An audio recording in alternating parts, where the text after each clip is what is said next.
Thank you and good morning everyone. In Kenya tunasema we say hamujambo, kila mtu jambo everyone.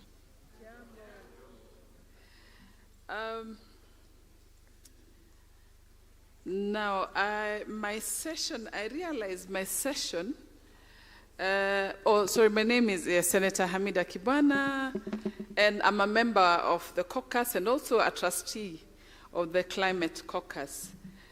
I realize my session is about, I think, 30 minutes or 45 minutes. So without further ado, actually this session, this time, is going to explore the decentralized energy solutions that support methane reduction. It expands clean energy access and contributes to broader climate and development goals. What I have understood so far about methane, you know, Kenya, there are many things now we are being introduced. Like the other time we were being introduced to climate credits and carbon credits, and you're wondering what are these carbon credits. Then now we have the methane, now we want to understand what it is. And my short view on this one, on the matter that we want to discuss now, is that I realize methane traps actually significant more heat and carbon dioxide over short time frames, making its reduction one of the fastest and most effective strategies on slow global warming. Then it can also be turned to waste to energy and biogas solutions. And this reduces one of the key issues, it does reduce methane emissions from waste and animal manure. And then also clean cooking energy for rural and peri-urban households. Now, I have a motion in Parliament on clean cooking. And I only did this when I realized how many Kenyans die every year, about 220 every year on carbon monoxide. So our grandmothers cooking, our people in rural, imagine when you are using firewood and charcoal, little do we know that as much as we inhale it, then it gives us problems. So people die and we don't know why, what they have died from. Unfortunately, it is, carbon monoxide. So when we talk about this methane, I realize also we look at the issue of clean cooking. Then it also will reduce dependence on charcoal and firewood. It improves sanitation and waste management and income opportunities through biofertilizer production. I want to introduce my panel so that they can give us more information and for us to understand it better. I want to introduce Mr. Honorable Abdi Issa, Member of Parliament of Djibouti.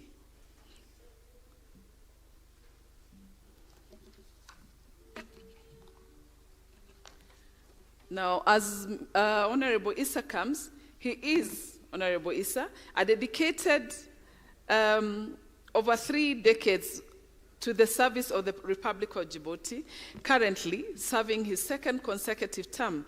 As a member of the National Assembly, he has extensive legislative insight to national policy and governance. He is championing climate action through the Parliamentarians for Climate Finance project. Prior to this parliamentary tenure, he built a distinguished career within the Ministry of Interior. His foundation leadership includes roles as technical advisor of the ministry, sub-prefect for major districts, and regional deputy commissioner, a champion of institutional stability and regional development. He offers invaluable institutional memory and strategic executive leadership. I also realize he's a good dancer. Please take a seat. Thank you. Thank you, Honorable Abdi.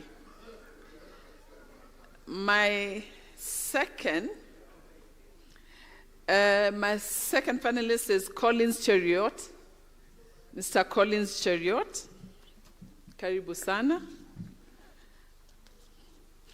Collins Cheriot, no, I didn't see him dance. I think he did kidogo. But what I know is that he's a Kenyan within 20 years of experience advancing climate finance, blended finance, renewable energy, and sustainable development across Africa and the global south. With a background in international development, he has worked with 35 governments and several parliamentarians to strengthen climate policy, mobilize green investments, financing and integrate blended climate finance into national budgets and legislation. He has designed and implemented large programs funded by the Green Climate Funding, GCF, among others. As a project manager for Climate Parliament, where also I am a member, Collins acts as a focal point for UNIDO, supports development of knowledge products for parliamentarians, and pipelines in delivery of parliamentarians for climate finance program. Welcome, Collins. But Collins, as parliamentarians, we want to hear more about GCF. This capacity building, I think, needs to go beyond, and so that we understand it better, maybe not just for this forum, but all the other forums that we call as parliamentarians. Thank you and welcome. The next panelist is Ms. Esther Wangombe. Esther Wangombe is the Director, Renewable Energy, Ministry of Energy and Petroleum. Karibu sana, Esther. Welcome, Esther. Esther Wangombe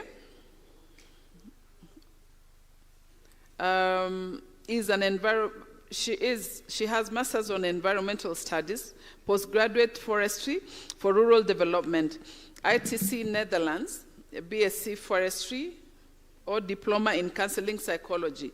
She is a Director of Renewable Energy at the State Department for Energy, Ministry of Energy and Petroleum, coordinating the Kenya Energy Sector Social Responsibility Program, Fund KEEP, energy efficiency and conservation, and climate change activities. She has undertaken strategic leadership and senior management courses from the Kenya School of Government. She has served as a Global Climate Action Partnership, GCAP, board as a member. Currently, she is the PS alternate on the LAPSET board. Welcome, Esther.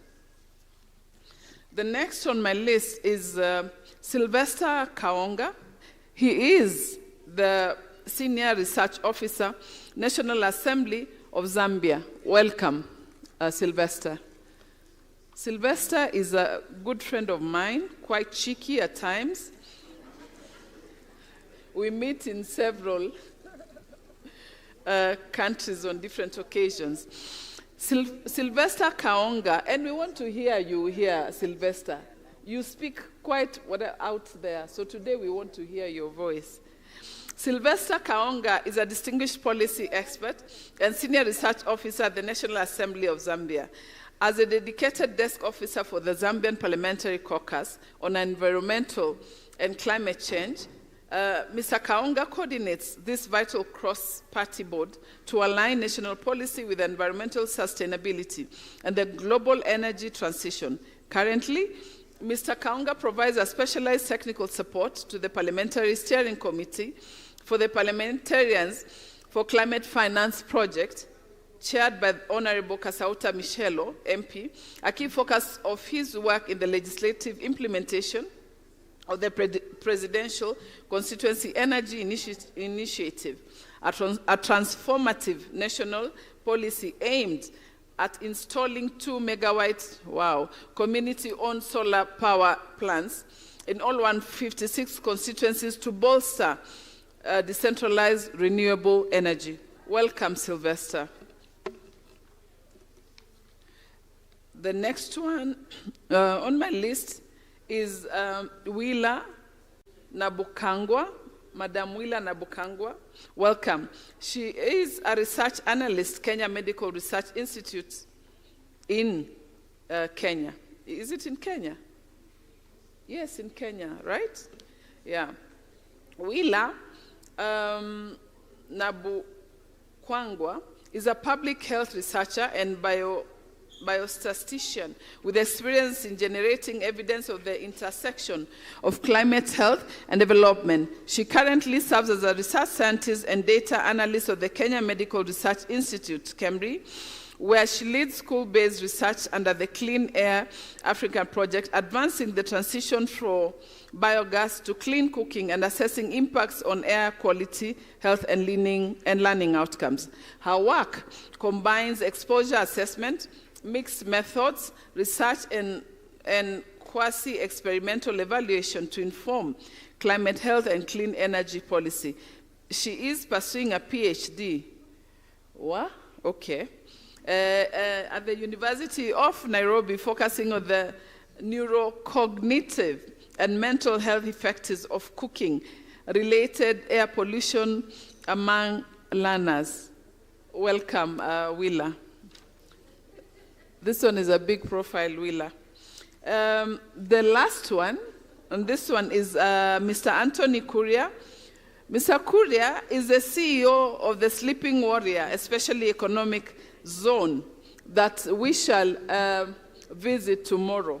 And you better tell us better things for tomorrow so that we can get motivated. Anthony. Mr. Anthony Kuria is a High Court advocate and international legal expert with extensive experience as a legal consultant and advisor. He has impactful projects in energy, human rights, and governance across Kenya and beyond. Currently, he serves as the project manager at Mumbi Limited and Sleeping Warrior.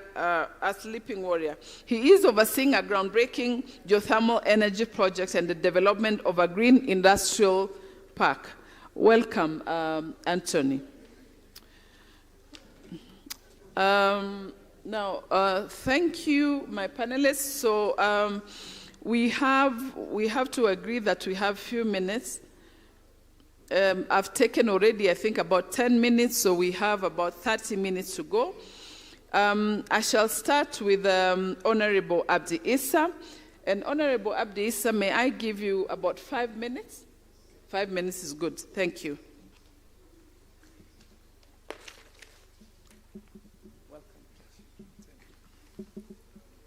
Merci beaucoup. Bismillahirrahmanirrahim. Monsieur le Président de la séance, parliamentarians, distinguished experts, ladies and gentlemen, all protocol observed.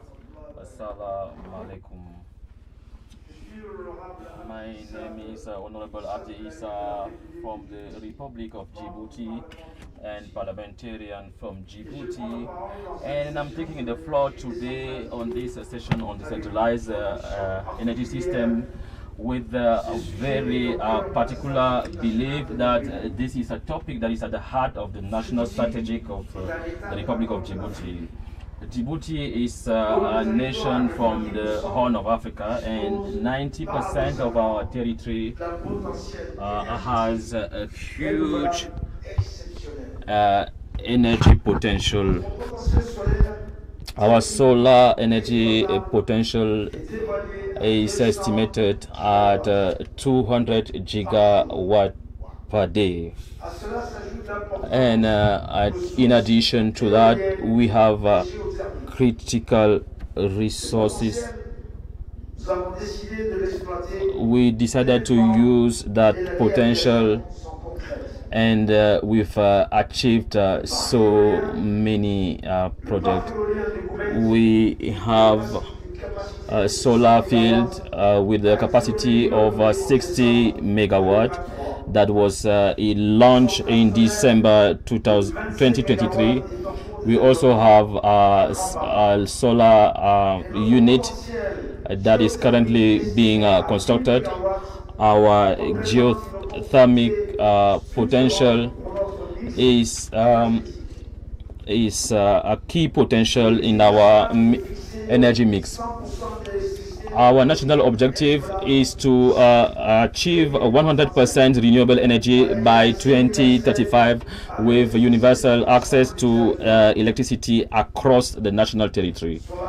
So the specific issue of decentralized energy, with regard to the issue of decentralized energy, Djibouti made a strategic choice to ensure that we provide continuous electricity to our household across the national territory, and ensure that there is full autonomy 24/7.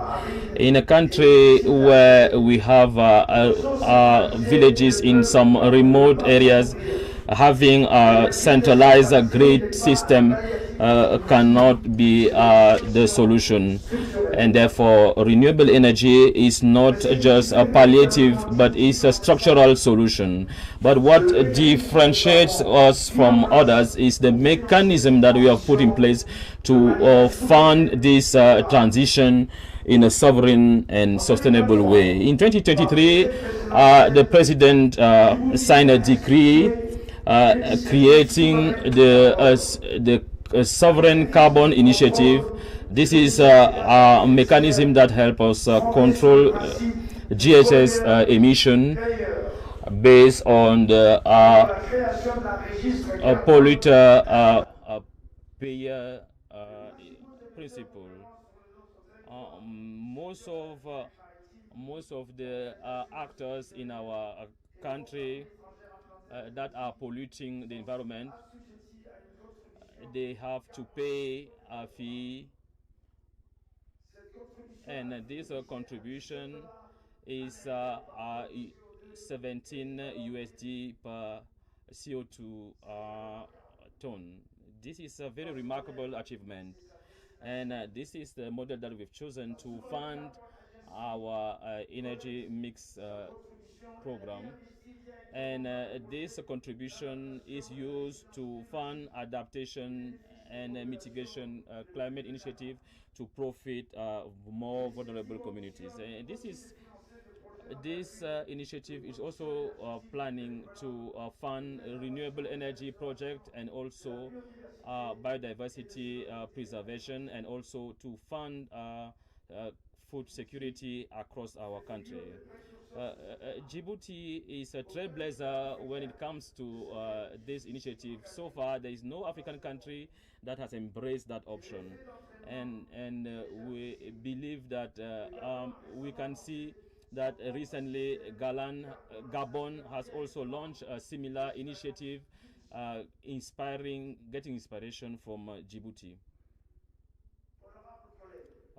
Honorable colleagues, dear expert, the linkage between this Djibouti experience and the topic we are having today is very clear. Decentralized electric system, reduce dependency on fossil energy.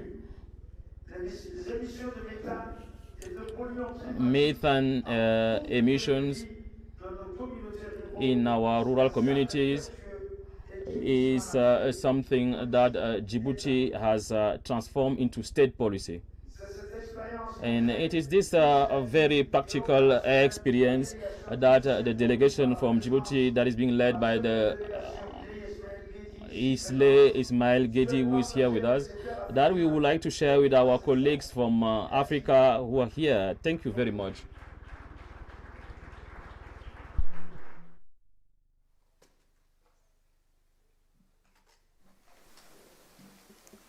Thank you, Honorable Abdi. That was good timing. And also, at least, thank you for sharing with us. And now we know that most of the actors that in Djibouti of this, when they default, they have to pay a fee of $17 that goes to the vulnerable communities. That is a good initiative. My second panelist is, the next one online is Collins Cheriot, Projects Manager, Climate Parliament, Karibu. Yeah, you can turn on my slides. Yeah, thank you. Yeah, so honorable members of parliament, development partners, colleagues and delegates present here, good morning. Yeah, today I will share experiences from one of the initiatives Yeah, from one of the projects that we have been implementing together with UNIDO, funded by the Green Climate Fund. So I will share some of the successes, lessons and experiences from this project. And one of the key concepts actually that has emerged from this project is an initiative called the Green Energy Constituencies. And I will show how this initiative can help us to deliver methane reduction, clean energy access, and also enhance climate action at the constituency level. So maybe for those who do not know climate, that slide is not there. Yeah, so for those who do not know Climate Parliament, so Climate Parliament is an international multi-partisan network of legislators working to combat climate change, and so far is engaged with around 2,500 legislators, with 40% of them being women. So this initiative,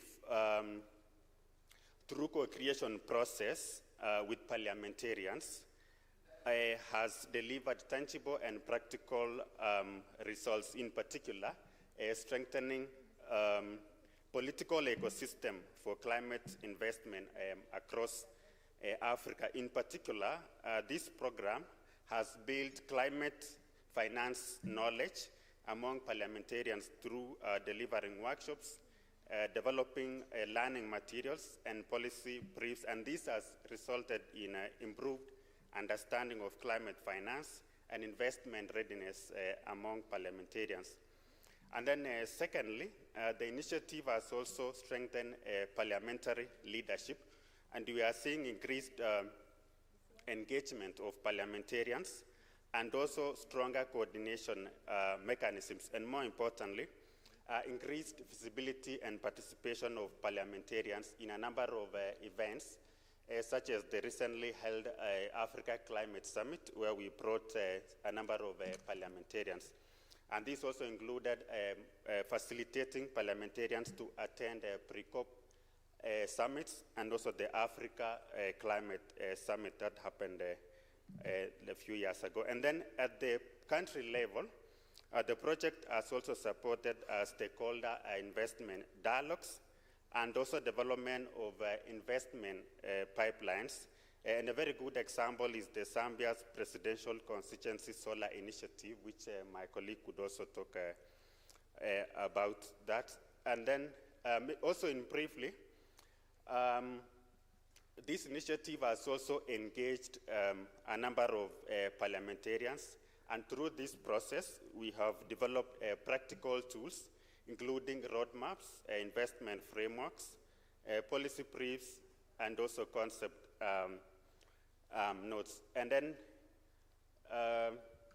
as mentioned, we have also produced a number of knowledge products, and one of them is the training guide and syllabus for parliamentarians, which was launched last month.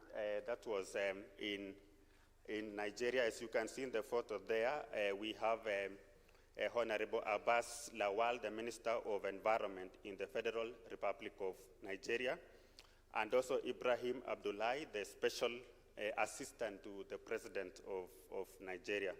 So in brief, this guide helps parliamentarians to understand climate finance, energy transition, and clean energy. It provides practical knowledge tools to strengthen parliamentary engagement in climate finance and energy discussions.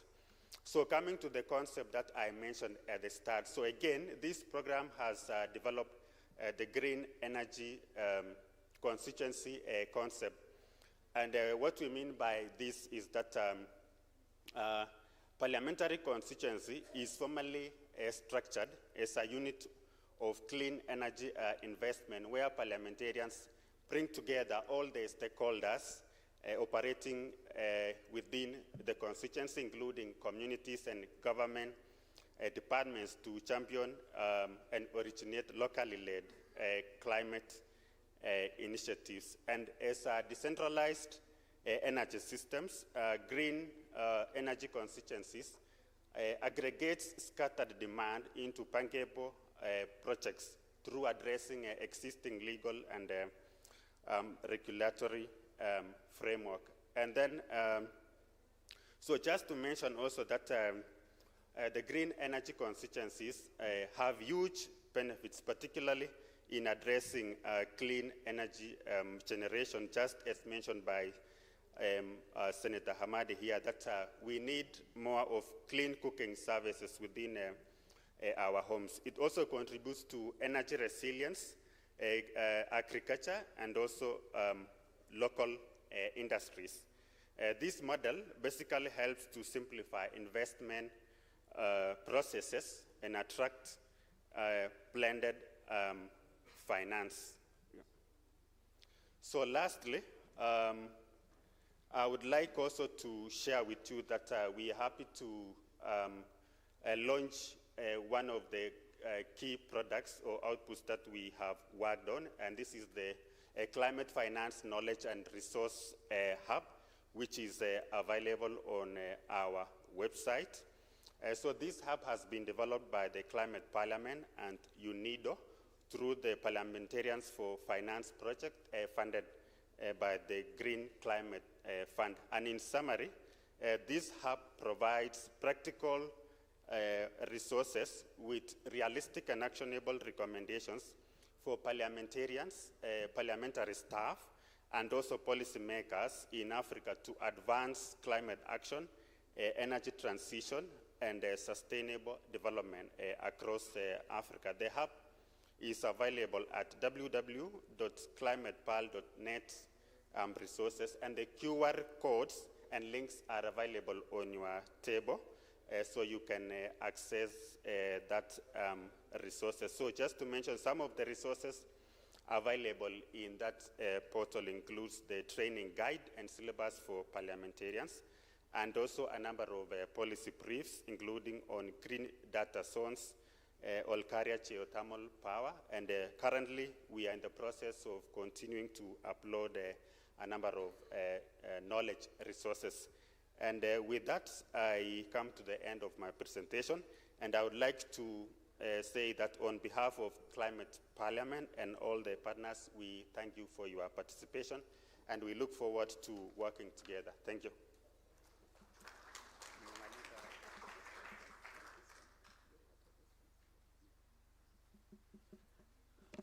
Thank you.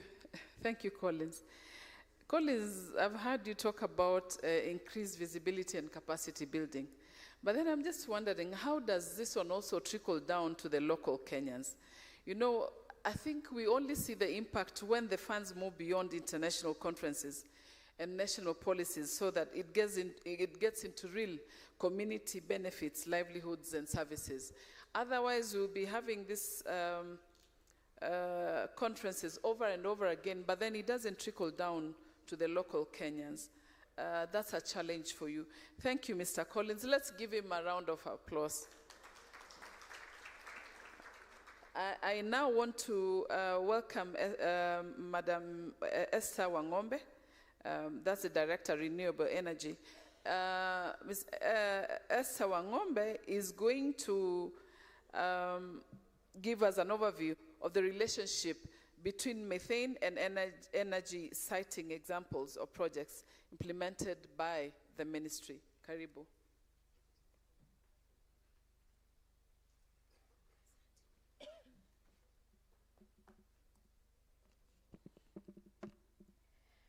Honorable members of parliament and all guests invited and in the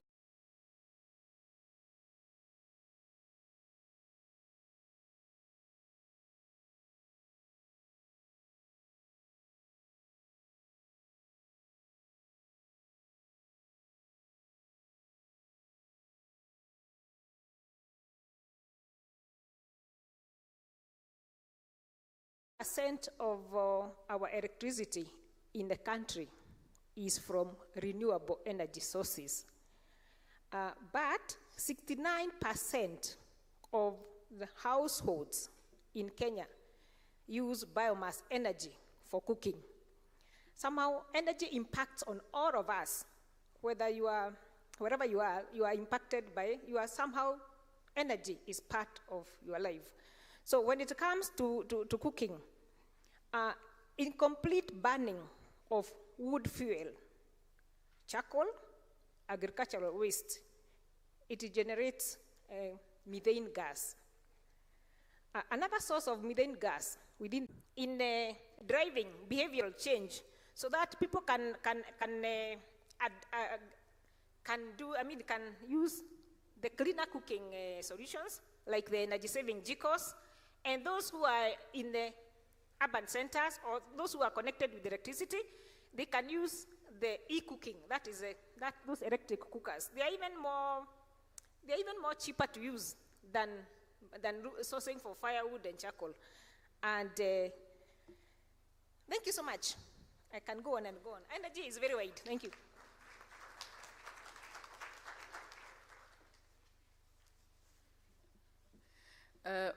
Thank you, Esther. At least what you're telling us is that just through that biogas, the digesters and waste, it can be converted into clean energy for cooking, lighting, and electricity generation. But, you know, actions speak louder than words, Esther. Distribute some clean cooking, the gases and everything, you know, those gases, to our rural women. You know, if we can do that, for every county, at least you're given some amount to give, just to show how we are supposed to, you know, so we lead by action. That's what parliamentarians would ask for. Thank you, Esther. A round of applause to Esther. Thank you. The next one is Mr. Sylvester Kaonga. Sylvester is going to give us an overview of the Presidential Constituency Energy Initiative. Probe Speaker, he's actually going to show us the role that the MPs have initiated. Thank you. Welcome, Sylvester. Thank you. Honorable Senators, honorable members of Parliament, distinguished delegates, invited guests, all protocols observed, this is indeed an opportunity for me to share with you the Zambian story about the Presidential Constituency Energy Initiative. But standing here, honorable members, I will be failing in my duties if I do not report on something very unique that Zambia did early this year with the support of the IPU under their methane reduction project that they're doing with Zambia. So early this year, I think in February, March, IPU assisted us and supported us to conduct a capacity building workshop for members of Parliament selected from portfolio committees of energy, agriculture, mining, health, and water. During that workshop, I'm happy to report to this August House that members of Parliament developed a private member's motion urging the government of the Republic of Zambia to develop a national methane abatement strategy. And I'm happy to report that this motion was actually tabled in Parliament on the 21st of April, and Parliament unanimously passed this motion. I think we deserve a round of applause. And let me also report quickly, and I mean it, that when we were coming here on Thursday, we received a report from the Ministry of Green Economy and Environment. That's the ministry responsible for that particular strategy, developing that strategy, that actually they've moved into motion to now develop a roadmap on how this national strategy will be developed. Thank you, IPU. I think we moved very fast. Thank you for your support, and I think we've made an impact as one of the pioneers, actually, on the African continent. Thank you. So back to the topic quickly that I'm here to speak about. Some of you have heard about it. It's now the buzz initiative that people are talking about. So last year, late last year, the government of the Republic of Zambia launched a program, an initiative called the Presidential Constituency Energy Initiative. This initiative is anchored on a program or on a fund in Zambia that we call the Constituency Development Fund. So this initiative essentially is aimed at transforming constituencies, all the 156 constituencies in Zambia, into energy hubs. So how is it going to be implemented? All the 156 constituencies in Zambia will be required under this initiative to construct a 2-megawatt solar power plant in each of the constituencies in Zambia. This initiative is going to operate at constituency level, meaning it will be community owned and it will generate income for the communities, for the constituencies at local level, which resources will then be plowed back into local developmental initiatives. I must mention that this is a fundamental shift in the decentralization policy for Zambia, because what the government of Zambia has done is to take part of the Constituency Development Fund and reallocate it to this particular initiative. So each constituency, and I must mention here that last year we amended the constitution and increased the number of constituencies from 156 to 226, I beg your pardon, constituencies in Zambia. Meaning that already this initiative is being scaled up. So let me quickly speak about the role that members of parliament have played in ensuring that this initiative is executed. But in doing so, let me mention that this initiative was born, or should I say, is a cross-pollination of ideas between the government of Zambia and parliamentarians in Zambia with support from the Climate Parliament. I must make that very clear. The Zambian government was already thinking about implementing this project as a pathway to address, the power deficit in our country. As you are aware, in the 2024-2025 rainy season, Zambia experienced one of the worst droughts, which saw the country experience up to 20 hours of load shedding per day. And so the government of Zambia, as part of efforts to be able to address the energy deficit in Zambia, introduced this Presidential Constituency Energy Initiative to decentralize the production and provision of power to local communities. So what has been the role of members of parliament in my parliament? Number one, members of parliament have played the role of resource allocators. As you know, under their budgeting function, members of parliament ensure, and in fact in my parliament, they have ensured that substantial amounts of money are moved from the Constituency Development Fund into this project. So they ensure that monies are allocated towards this project, because as you are aware, this is going to be massive infrastructure development, which will require massive funds. The other function that members of parliament in my parliament have played is to be able to reform the legal framework.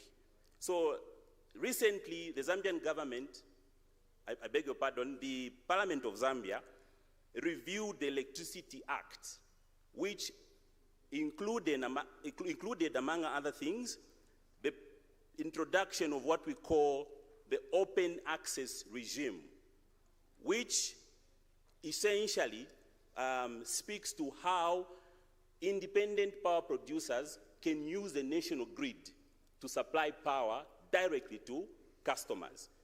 So in short, we are saying, under the Presidential Constituency Energy Initiative, households, constituencies will now be able to produce power at local level and sell part of that power to the national grid, thereby creating a steady and reliable flow of income for them to develop at that level. Then the last one, and quickly, the role that members of parliament have played as mobilizers of their constituents. For a long time, CDF in Zambia was used as a social support program, just to attend to basic social programming issues.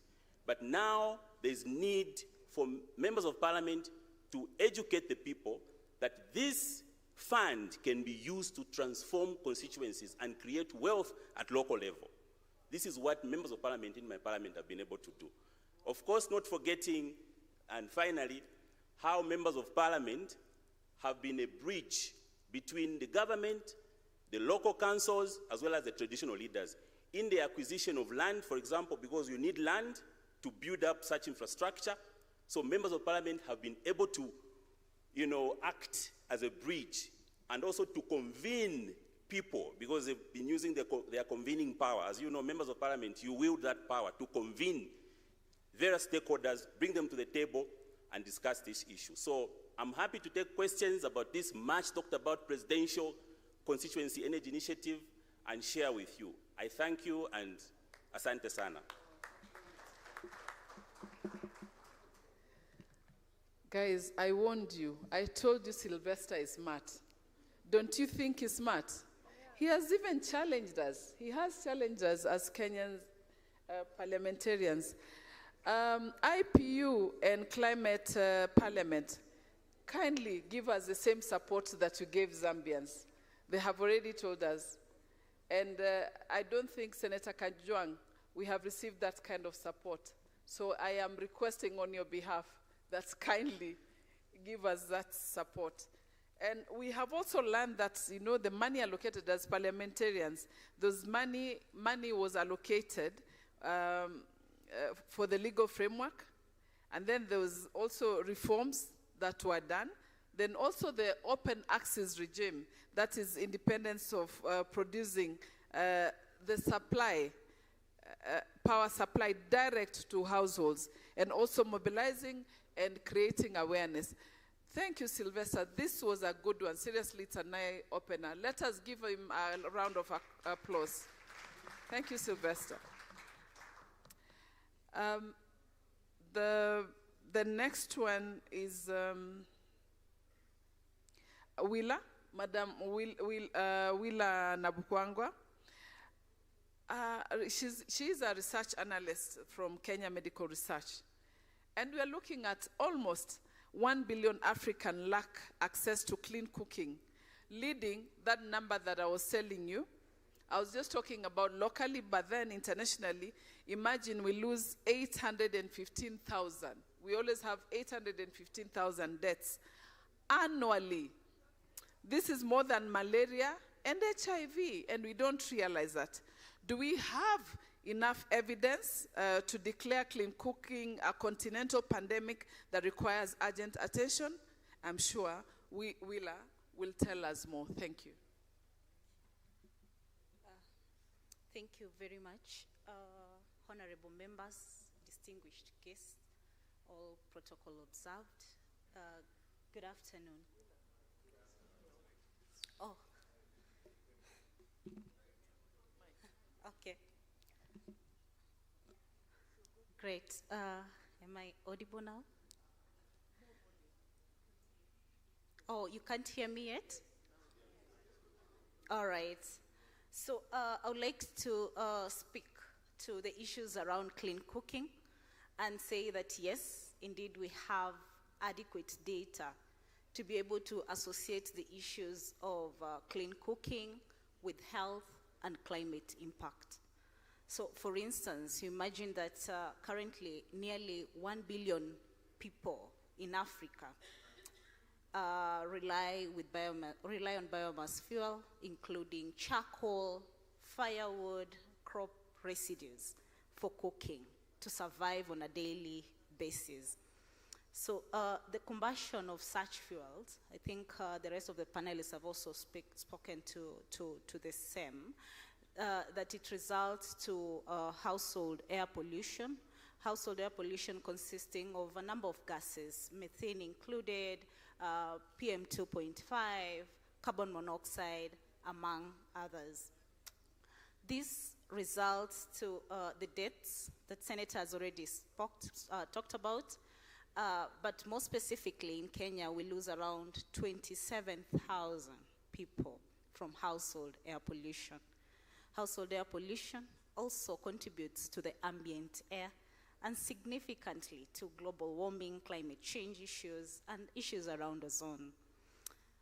In terms of health effects, we'll think about respiratory illnesses, cardiovascular diseases, stroke, lung cancer, issues around mental health, cognitive performance among the learners, and it's not just the adults who sort of get affected. Children, even the unborn, they get affected. So when you breathe that polluted air, it goes through the nose, from the nose down to the trachea, and then bronchial alveoli to the blood capillary. And it affects literally all the vital organs of the body. It is a silent pandemic, and the reason as to why it's a silent pandemic is because you really cannot articulate to the health issues of household air pollution, like a simple activity such as cooking, really causing hazardous effects on the health as well as the climate.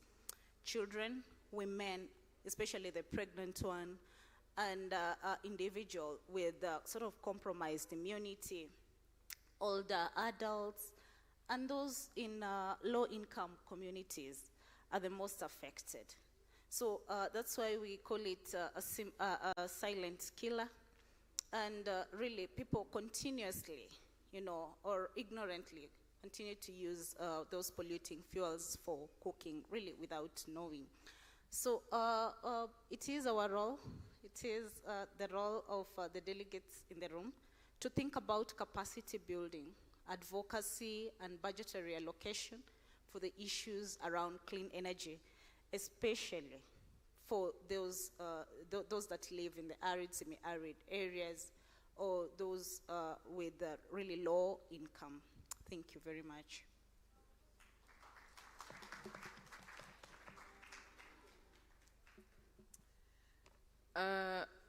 Thank you, Willa. Willa has told us that this, of course, if it's not combated, turned into biogas, it is a silent pandemic, like I said. And if you thought lung cancer, you only get it from cigarette and shisha, imagine you also get it from this if it's not done properly. So clean cooking is a must. Thank you. A round of applause to Willa. Thank you very much. The last but not the least on this panel today is Anthony Kuria. Anthony Kuria is from the Sleeping Warrior that we are going to visit tomorrow. I'm hoping that he's going to tell us more about it. He's going to share an example of how special economic zones are a hub of industrial growth and an opportunity to reduce our carbon footprints, especially tariffs, direct use of geothermal carbon capture and storage. Welcome, Kuri.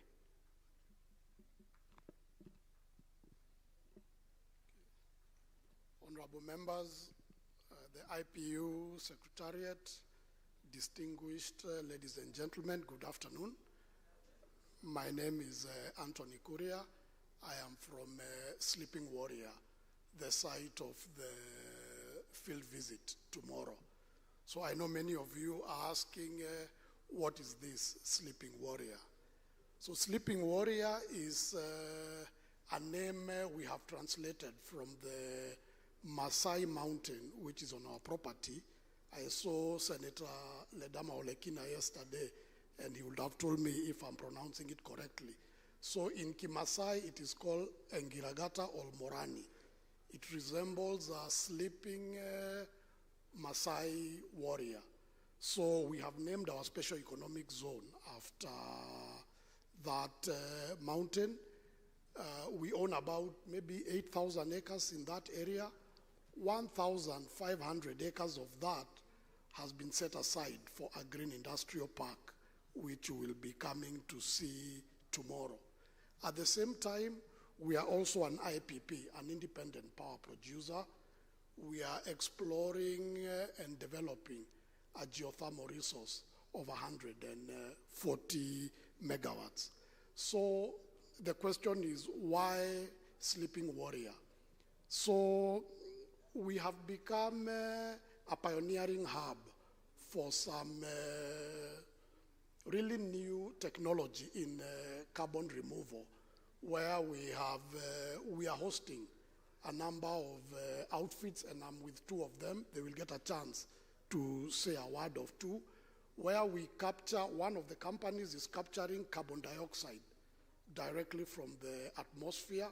That's Octavia Limited. I think we have Sifa there. She'll be coming shortly. And a second company called Sela Limited takes the same liquefied CO2 and injects it 800 meters deep into a geothermal well. So there are interesting chemical processes. When that CO2 reacts with rock on our site, it turns into something called calcium carbonate. Basically, the CO2 is stored permanently underground. It will never come back to the surface, and they are able to earn carbon credits. So the reason this is happening at Elementaita, I think the first thing is that Kenya offers a fantastic opportunity for large-scale engineered carbon removal, because first of all, of the geology. This basalt rock, as my colleague Anastasia will explain, is able to trap CO2 and convert it into something else. So for this process of removing carbon dioxide or storing it underground, it requires a lot of energy. You need a lot of clean, renewable energy. You also need steam to remove the carbon dioxide from the filters.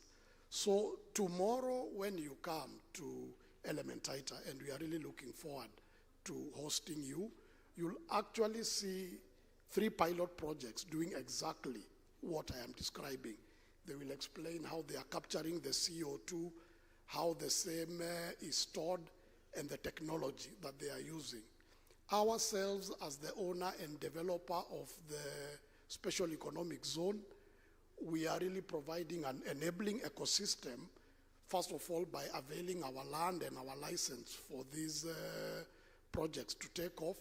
And then they are also customers, because they'll be buying electricity from us. They'll also be buying steam for those processes. So tomorrow at Elementaita, you will see the capture of CO2, how does it happen? You'll see the storage of CO2, how does it happen?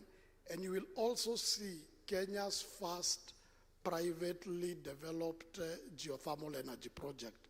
We are actually drilling. There is an active drilling site that members will be able to go and see how geothermal energy is developed. So in terms of this conference for members and the outcomes that you are looking at, we are also building a private virtual grid, which will serve those who are within the special economic zone. And the key advantage is that this grid will be powered by 100% clean renewable energy, either geothermal or solar. And we are able to even trade within the entities inside the special economic zone. And the biggest advantage of having a mini grid like this is cost. Today, if you are an industrial consumer of energy, I think our national utility is charging you about 20 US cents per kilowatt hour. For us, our geothermal will be charging between 8 and 10 US cents. So basically the costs are going to come down by half. So Senator Hamida, with your permission, I'd like to call on Sifa Kinoti. She's one of the tenants. Her company, Octavia Limited, is one of the tenants at Sleeping Warrior. They are doing direct capture of CO2. And when members and other guests visit tomorrow, you'll actually see practically how this is done. So maybe she'll take a couple of minutes. Yes, 2 minutes should be enough. And another 2 for the lady storing. Thank you.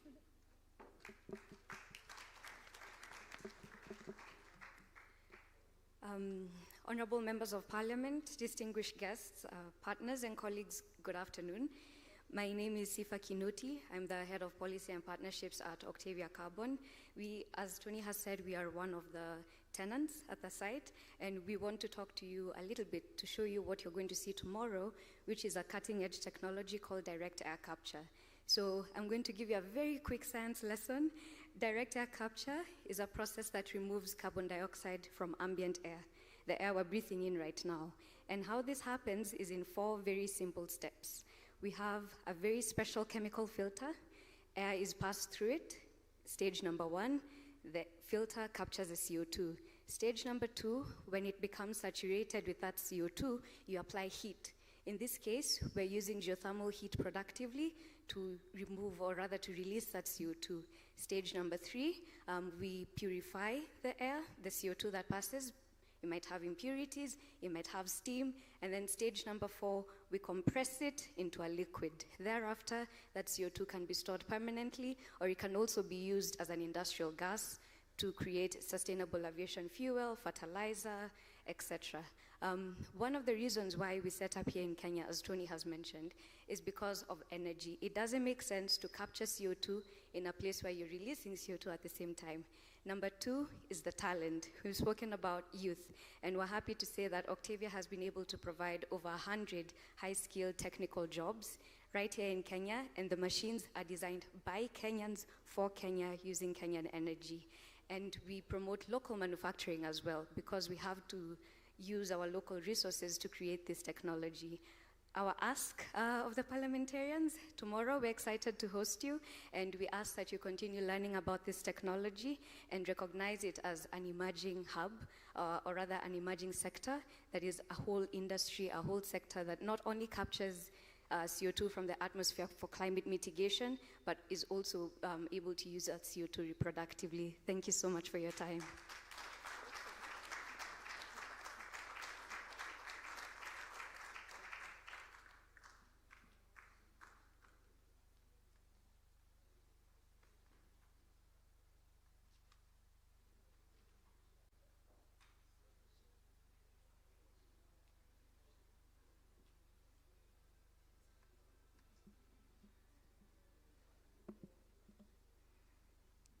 Honorable members, distinguished guests, all protocols observed. I'm here to continue that narrative that Sifa have just said. My name is Anastasia Wanjohi. I'm the project manager at SELA. We are a mineralization company. So they have captured, in a very simple way, I just want to put it, they have captured the CO2. We are storing it underground permanently. As you can see, it's a simple process, but a chemical process. So not every rock can absorb the CO2 as efficiently as the basalt rocks do, or the mafic rocks. You can see the rock on that one with the white spots. That's the kind of thing we are trying to see. Remember, this is something that is happening underground, about a kilometer down there. So we are actually, this is a natural process that has been happening all along. When it rains, the CO2 mixes with the carbonic acid, blah, blah, blah, and then there we get, it falls on the rocks, and the rocks, they weather. But it takes a long time. So all what we are doing that natural process, engineering it and trying to catalyze the process down there. So if somebody could go to the next one. Yeah, so I just, why Kenya? I think you've been given the reason why we are in Kenya. One, because we have a good environment, we have ample basalts with us, and the reason why we go for the basalt rock is because it has cations that can be released and they react to the CO2 to form the carbon, the calcium carbonates. So that's the reason. Remember that basalt rock is actually one of the most prominent rock in the world.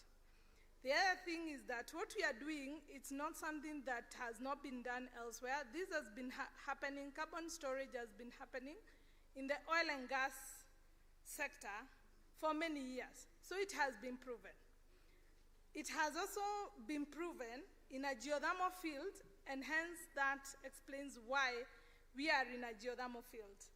It has been done in Iceland, a different technology. So we are also in a geothermal field and doing a different technology. So tomorrow, as you come, we are your host. We are more than excited to host you and to show you where we are. We are running a pilot project at the Mumbi SEZ, and we actually have completed the pilot project in terms of construction. We have tested our equipment, we have tested our well. We know that now our well is able to we are able to inject CO2 into the ground. We drilled a well, the first well drilled away from the geothermal. So we drilled a well which is around 840 meters down there, and we completed it. It's quite an interesting process. So that part you may not be able to see actually, the down part. But I just want to give you the idea of what happens down there, and I hope Senator Hamida here asked whether we excite you enough to visit us tomorrow. Yes, I hope you have learned something, and I hope you kind of visualize the kind of field you will be seeing tomorrow.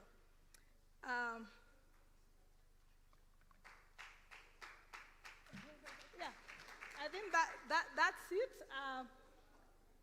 Let me just finish this talk. I want to go into the very last one. Okay. They went to thank you. That is us. Asante. Thank you. You know the problem with PowerPoint at times, you don't realize that you have finished your point, so you could have the power but not the points at times. That is unfortunate. Thank you. Today, wow. One, I would encourage all of us to visit Sleeping Warrior. I think it's going to be exciting. My daughter here, Sifa, wow, quite eloquent, confident, and smart. She has actually motivated us. Anastasia, you've told us about the basalts. I didn't realize, but then I realized these are also minerals. All of us will go. Can we sell those minerals? If they are, I am just joking. On a light note, I mean, Kenyans would follow, you know, where we are. But then it's, I've realized that it's also abundance of the basalt. It's abundance of, in the world, it's most prominent minerals. I have learned that. A round of applause to all the three. Thank you very much, Kuri and the team. I think we are done with this session. And what I've learned from this is that methane reduction is one of the most fastest and most effective pathways towards combating climate change.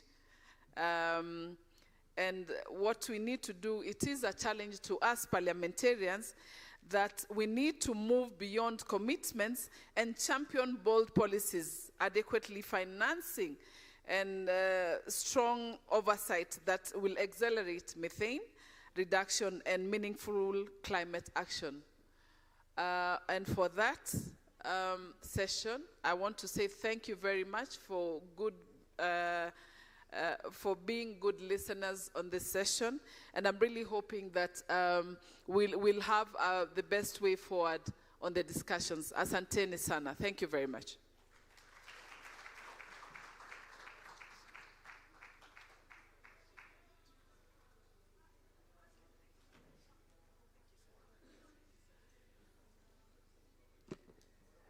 Thank you very much, Senator. We are drawing closer to the end of this. Thank you. So I did promise that there would be some interventions from the floor. Now what we are running against is time. As I said, we always have a challenge, like all of you in the climate space, between ambition and timelines, right? So we have great ambitions to do many, many things here, but time is not our friend. So anyway, I'll again run through the delegations, but now one person per delegation for nothing more than a minute. Is that agreeable? And there was silence in the house. Is that agreeable? 2 minutes. Okay, so the practical implication of that is that that we will leave here at about 2:30. But anyway, so is that okay? No problem. Okay, great. So we will start with the delegation of Eswatini. All right, Eswatini. Okay, please speak when your delegation is called, because I have a list here. So, and then we have the Gambia.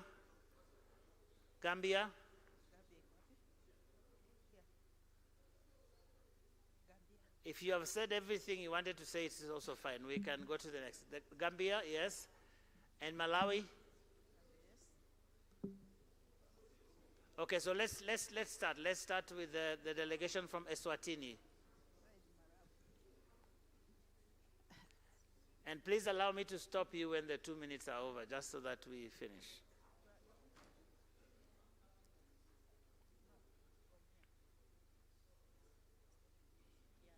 Okay, shall we start? Okay. Thank you.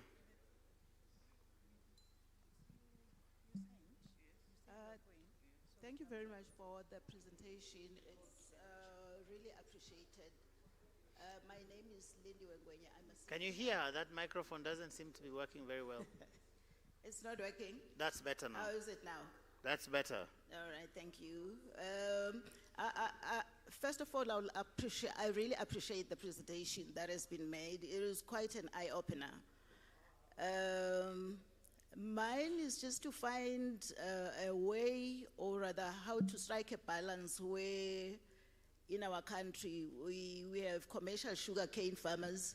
What they normally do is the sugarcane is burnt, it's pre-harvesting burning of the sugarcane to make it easier for harvesting, which is done by manual labor. So now we also have those who are using mechanized equipments for harvesting. So how then do we strike a balance to stop the farmers, the commercial farmers, from burning the sugarcane and thus affecting job losses? Because we have those who are, we call them seasonal workers. Excuse me, it's seasonal workers. They work for 8 months harvesting the sugarcane. So now if you introduce the mechanized 100%, the mechanization 100%, then that will result in 100% job losses. So that's my main worry. Thank you. Thank you very much. So that's a theme that has recurred quite a bit, of how to balance the current needs as they are with what needs to be done in terms of managing the emissions and so on. Let's move to the Gambia. All right, great. Malawi. Thank you so much for giving people of Malawi an opportunity to say something. First and foremost, let me give a word of appreciation to the organizers of this seminar, IPU, but also CVF V20 for funding us Malawians to be here, but also the National Assembly of Kenya for being the host for this seminar. We have taken a lot of takeaways, and as Malawi, we're looking forward to partnership with the organizations, the implementers that are already implementing in the reduction of the methane emissions. And we already know that some of the partners here are already working in Malawi. We're looking forward to have a good collaboration and making sure that we do our oversight duties as we go back to Malawi. We'll be on top of the game. And just as when I was moderating yesterday, I mentioned that Ghana is doing a lot. Is National Assembly of Malawi will take it into our notes to make sure that we do a benchmarking on how best we can implement everything on reduction of methane. I think, let me not say much, but it has been quite an exciting and a learning process for us. We'll take it back. As the chairperson of Natural Resources, Energy and Climate Change in Malawi, I will make sure that we contribute so much into the reduction and the implementation.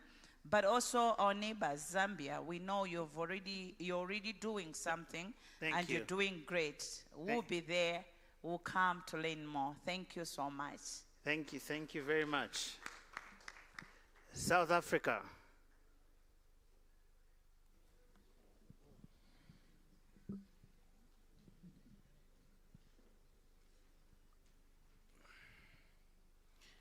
Thank you very much, Program Director. You know, when Donald Trump led the USA in the first term, he called those who argued that there is climate change fools. He called them fools. He said, there's no such thing as global warming.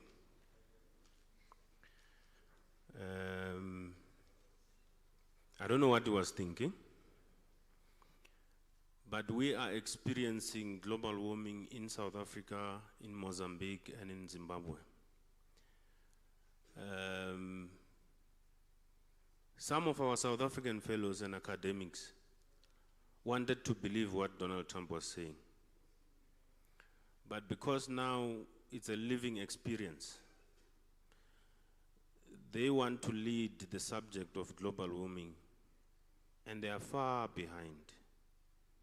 If it was a marathon, like I was saying yesterday, they would not make it on time to the finishing line.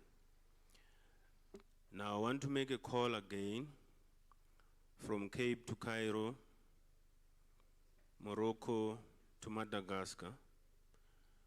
We have attained our land, our motherland, Azania, which is Africa.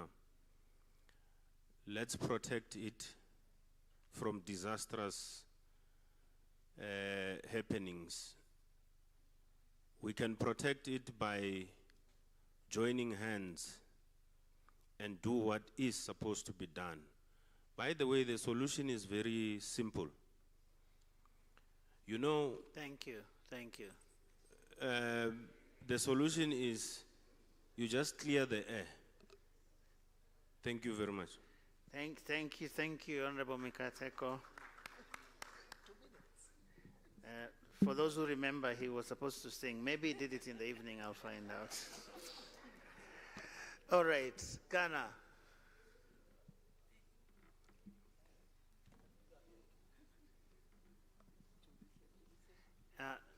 And if you can just introduce yourself quickly, that will help. Yes, once again, my name is Frimpong Ado, the chair of the Environment Committee of the Parliament of Ghana. First of all, let me commend all the presenters. I mean, we've had a wonderful presentation, very insightful. But I have just two issues here. The first one, on the Zambian case. Uh, the Zambian case gives the members of parliament here a clear roadmap to put a lot of things into action, because that is what we need right now. They are going to impact their people in the various constituencies directly, and I think it is something that we should take it along. And it all came from the funding, which I've been emphasizing. Everything that we've been talking about is about funding. If you don't get the required or the requisite funding, whatever we are doing will be just talk shop. You know, so Zambia, that constituency development fund being used to create that entity for energy is very commendable. Then number two, there are wonderful scientists here. I'm a social scientist, so I'm going to the physical scientist. That the path for development, every trajectory starts from the immediate, the short term, medium term, long term. And we know about these climate change issues. It's been with us for a long time. So how come? That's something that is so little. And for a short period of 10 years, we may not even feel the effect. But how come we have not been able to give it the kind of attention that it's needed until recently that methane has become a topical issue that we've been talking about, CO2, CO2 all these years. Thank you. How come that? Thank you. Thank you.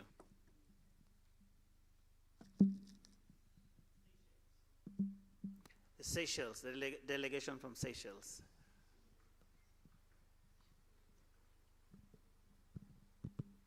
Okay, we are from Seychelles.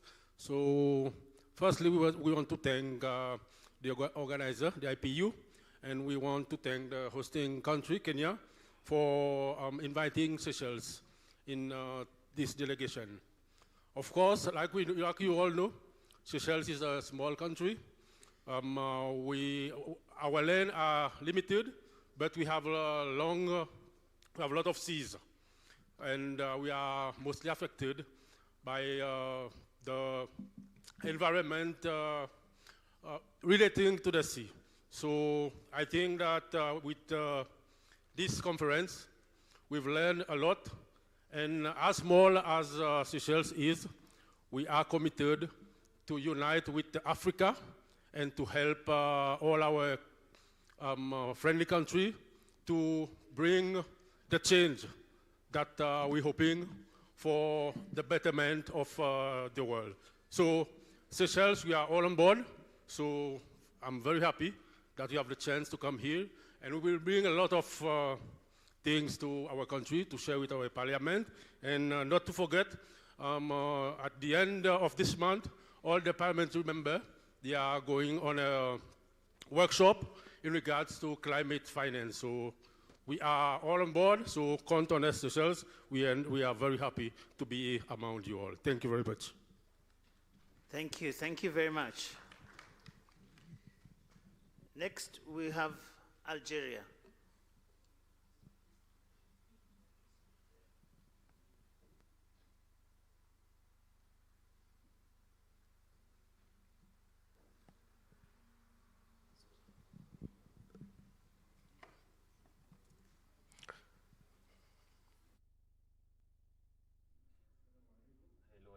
Assalamu alaikum. I would like to share with you a few points regarding climate change, which has become a reality across, based on lots of research that I conducted myself, and also observation for a period of 100 years. And all this research clearly shows that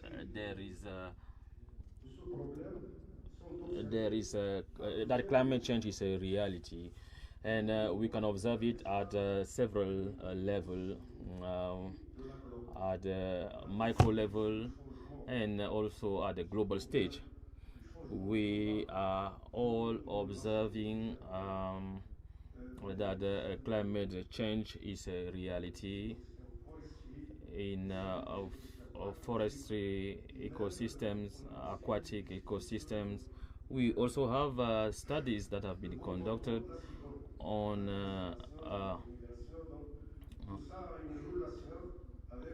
all this is connected to climate change, and climate change has become a reality that we cannot deny.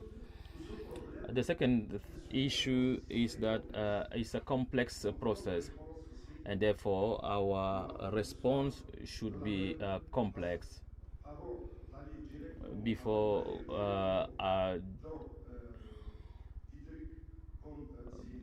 before we directly address the issue. It's good to reduce GSS and also methane emission and CO2, but before doing that we need to rationalize our behavior. We need to stop luxury consumption. We need to rationalize our energy use. Thank you very much.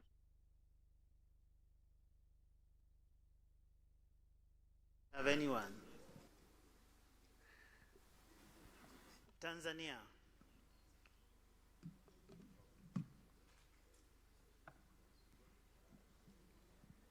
Thank you. I'm from Tanzania, and generally we would like to appreciate this seminar. It was really insightful to us, as we all understand that the methane is quite an issue, and Tanzania is actually involved in various projects to manage the methane emissions reduction in regards to waste management, actually in our Dar es Salaam city, but also we are dealing on the issue of cattle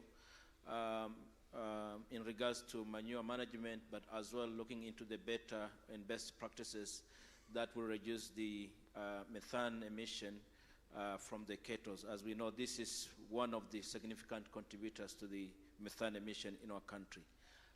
We understand that also the issue of renewable energies within our Ministry of Energy. We also work in supplying the improved cook stoves that are supplied within our various constituencies, and they are subsidized so that the local communities who are having low income can afford and use it. And in that way also we have taken down the issue of controlling the emission to the communities. So we think that our take-home message is that we really need to look into our laws and regulations and policies so that we can look into possibilities of ensuring that they are aligning into methane emission reductions. And in that way, we as a parliament, we're going to advise our government, but also offer the oversight function. But in terms of financing, we also think that we cannot run away to advise and the government to set aside the funding so that we fund the projects that are relating to reducing the methane emissions. But also we have to ensure that these projects are streamlined into the local governments, because the methane emissions are coming from the local communities, because the cattle keepers are into the local societies, but also the waste are produced as well by the communities. So we have to involve and we have to streamline and integrate these projects into the local government. Thank you so much. Thank you. How about the Republic of Uganda? Thank you very much. My name is Atan Moses from Parliament of Uganda. I wish to take this opportunity to thank the organizers and the host. It's been a great opportunity to learn and share experiences. And to all presenters, thank you for these inspiring presentations. I wish to state that the March of Africa is largely depending on firewood, charcoal, and the challenge we face in this house, reducing methane, presents a big task to governments, legislators, and the reality is worsened by the high cost of power the accessibility of power, and the cost of the clean cooking stoves. And taking this back to Uganda, as legislators, we're going to try as much as possible to deal with the policy and regulations that make the cost of power less in order to make the dependence on firewood and charcoal lessened. And as a continent, I think we accept the reality as it is, but this has been very challenging. And as parliamentarians from Uganda, we'll collaborate more with all stakeholders to secure a clean world environment, to reduce methane emission and better climate action. I thank you. Thank you very much. Rwanda.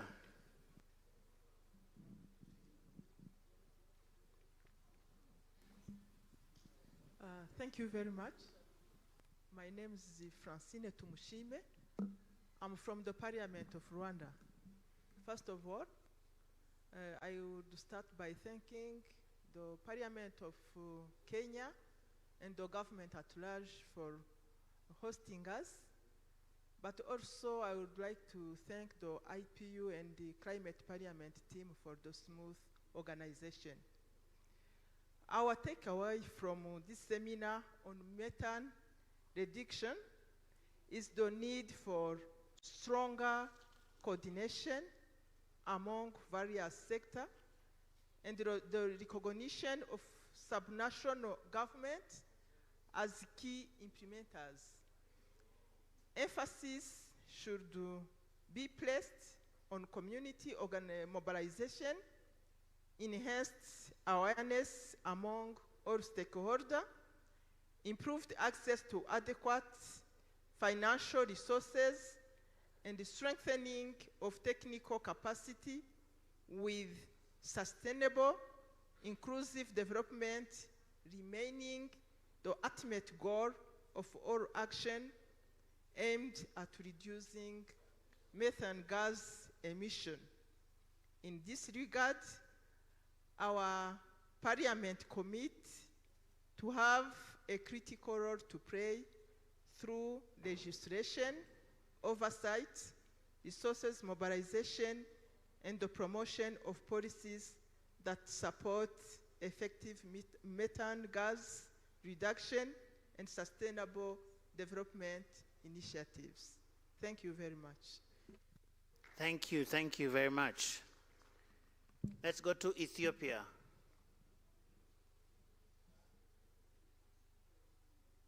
Ethiopia? Okay, let's go to Zambia. Zambia. Okay, let's go to Cameroon then. I wanted to say something from Zambia. Zambia, okay. Okay, please go ahead. Honorable members of parliament, honorable senators, distinguished guests, ladies and gentlemen, on behalf of the delegation from Zambia, we would like to thank the host country, Kenya, for the hospitality and the courtesies that they've extended to us since we arrived, but also to thank them and the IPU, as well as Climate Parliament, for organizing this very important workshop or seminar that has provided an opportunity for us to share and learn best practices and experiences. Thank you so much. I just want to highlight one aspect from what I shared, the Presidential Constituency Energy Initiative, that this is part of the broader effort that Zambia is making to increase its energy mix and also to address the energy deficit that the country is facing. But that now they are tapping into the Constituency Development Fund, which basically, is allocated to each constituency, and members of parliament have a critical role to play as resource allocators, as community mobilizers, as key people that ensure that the right legal framework is put in place to ensure that this initiative is executed. We are happy to share the story from Zambia, and asante sana. Thank you. Thank you very, very much. Cameroon.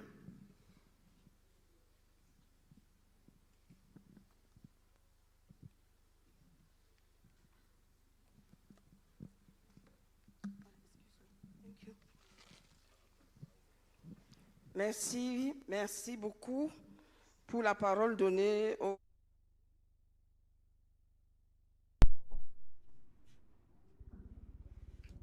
Thank you very much for giving Cameroon the floor.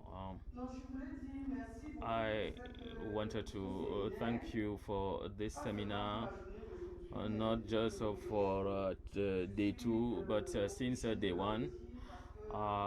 My apologies to say this again, because we are so delighted, and it is important to say that we are happy with what we were able to achieve here, the organization, the welcoming, and then the presentations. I really want to say to congratulate you for this seminar. Within a very short period of time, we received so much information, and we are very happy.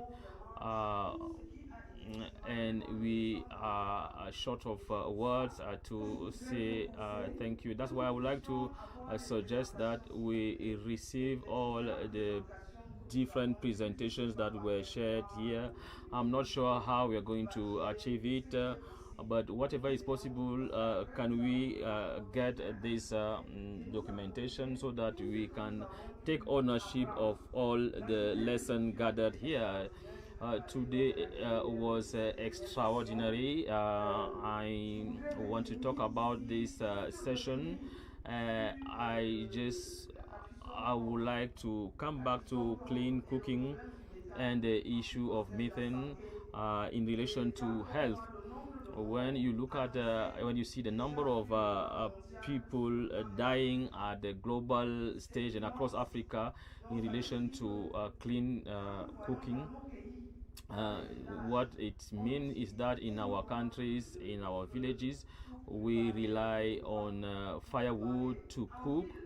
In the city, even in the city, we have people who are cooking using firewood, and there are some people who even believe that cooking using firewood, there are some specific meals that are better cooked using firewood, and therefore we really need all the different experiences. I know you are putting pressure on me.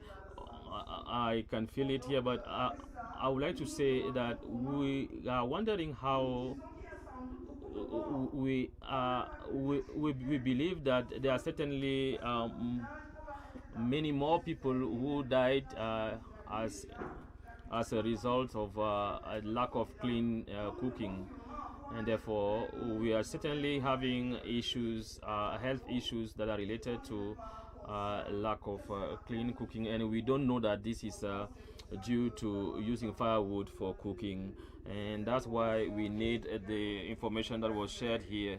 I also want to take this opportunity to assure everyone that Cameroon is very committed, and we receive support from Climate Clean Coalition. Thank you very much. I've heard you, so I'm sure that the presentations and everything will be shared so that that knowledge can reside with the parliaments as well. Lo Djibouti. Djibouti? Okay. Let's go to Kenya. One person per delegation.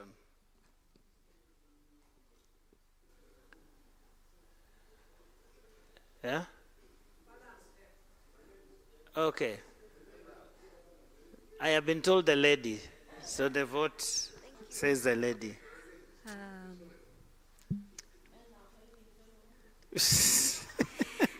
Thank you. Thank you. All protocol observed. Good afternoon. I am Senator Ezena Lemalitian from Samburu County, the northern part of Kenya. I am the youth senator and also the senator that represents and amplifies the voice of the marginalized minorities. I realize we've learned a lot during this session, and I'm deeply grateful, especially to the experts and my colleagues across both houses of parliament who have pledged to be very proactive in ensuring that we uphold the resolutions of this seminar. But I realize there is a knowledge gap between the experts and the community. Yesterday, my chairman for the pastoralist parliamentary group reiterated that the pastoralist communities, and for those who don't know what pastoralists are, these are cattle keepers, occupy 85% of Kenya's landmass. But we realize there is a gap when it comes to climate funding. We realize there is a gap, a knowledge gap between the experts and the community, in the sense that I have discovered that there is an interlinkage between the carbon credit and the methane. And all fingers are pointing at our livestock. And someone is deliberately trying to threaten our culture. I can tell you, you will face a lot of repulsion from our people. Because the pastoralists believe that when God brought us to this earth, each of us came carrying a cow or a camel. And so we are so much inseparable. When you start talking about reducing cows, I don't know reducing what, we will fight you. And we are very good at fighting. And the problem has risen, especially in the issue of carbon credit. The experts have not come out clearly to involve the community that owns these massive land parcels. For example, my county, Samburu County, we have a notorious organization called the Northern Rangeland Trust, NRT. Thank you. No, please don't gag me. I never spoke since I got here. Joe, please. So just let me say, what can you say me in talk? You know we fight. No, your time is On going. a lighter note, Please say something. So there has been a lot of information gap, whereby an organization comes in and takes miles and thousands of miles of our land in the name of conservation. But truth be told, historically, our people have been the biggest conservation activists and enthusiasts.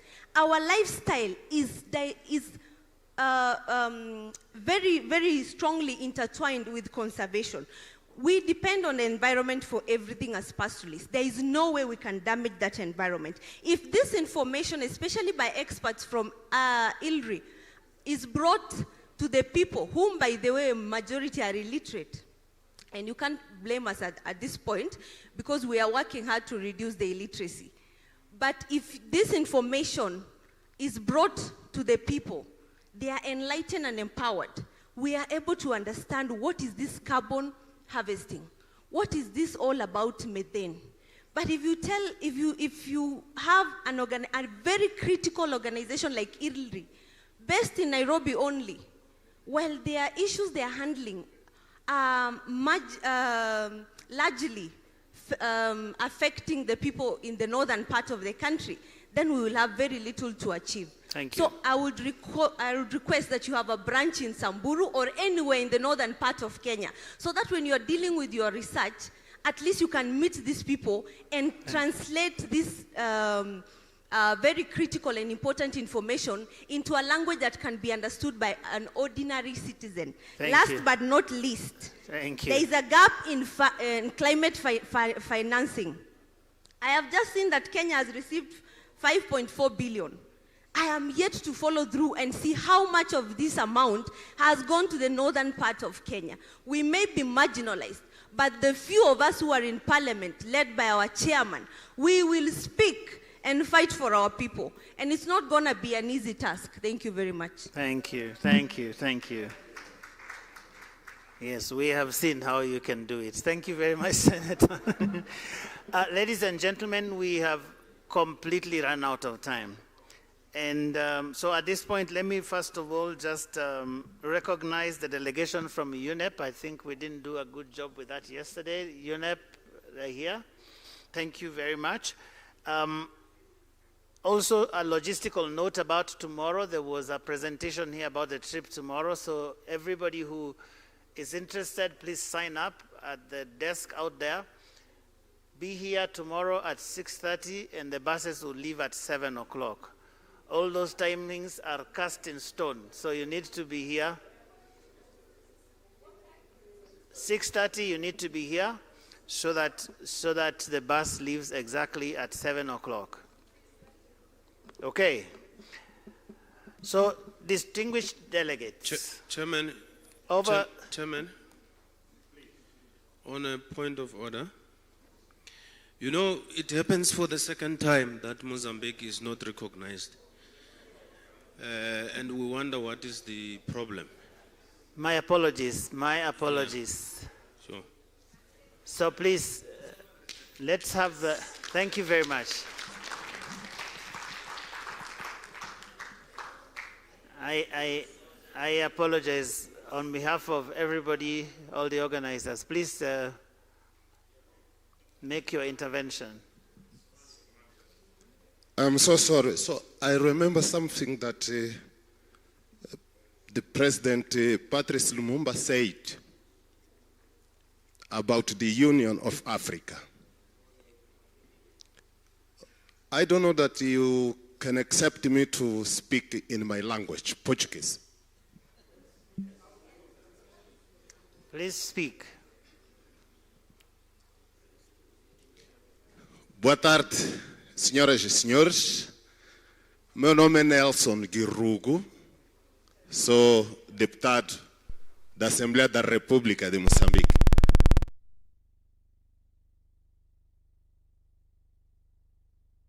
Inglês e francês. So, do you understand what I'm saying in Portuguese? Because you don't have translation in Portuguese. You only have translation in French and English. But Africa, also we have Mozambique, Angola, Cape Verde, Guinea-Bissau. Those countries speak Portuguese. Foram colonizados por Portugal. So my English is not so good like yours. My English is poor. But I would like to say that we thank so much to be here in this summit about reducing methane, promoting development. We learn it so much. So we need your help because Mozambique, we have a big challenge. Now Mozambique became a hub of producing energy, gas natural. That's why we need a help of the IPU, Africa Regional, to help us. So how we can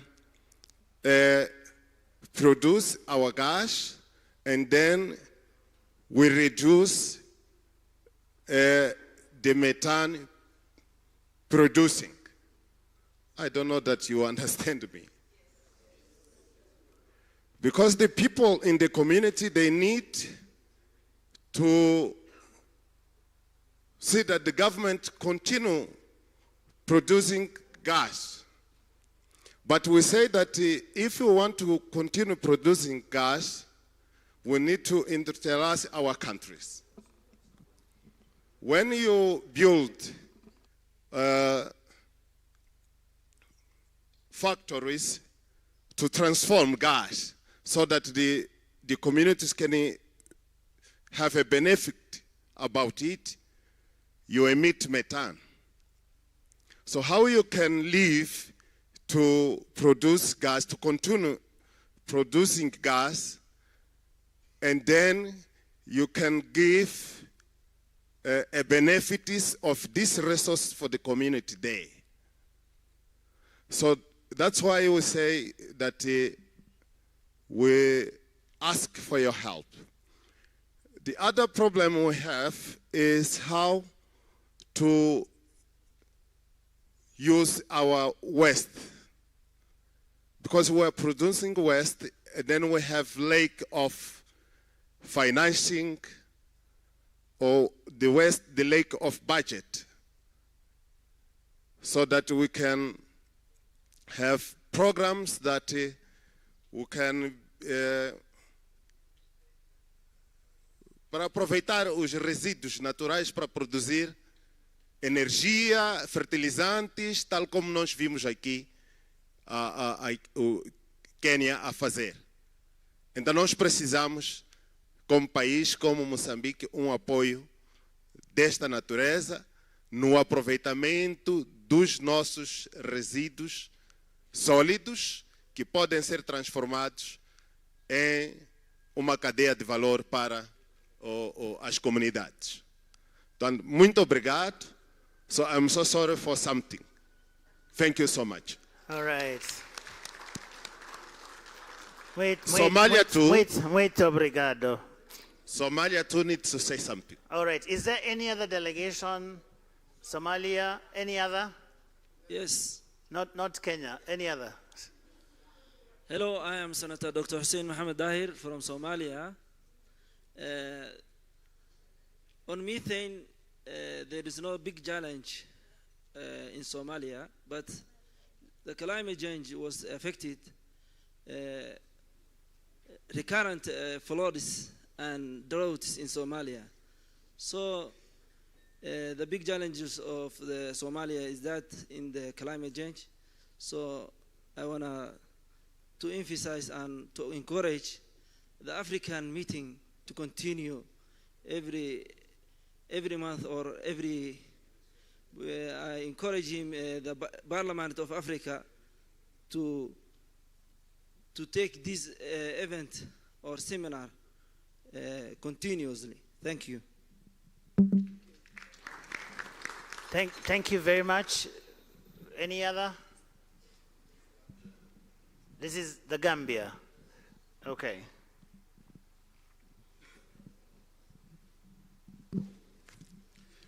Thank you very much. First of all, I want to thank the organizers of this conference, the organizers of this conference, the Parliament of Ghana for hosting us, the Parliament of Kenya for hosting us, and also CVFV20, in our case, for facilitating our attendance to this meeting. It has been an intensive 2 days of data sharing, data presentations, information sharing.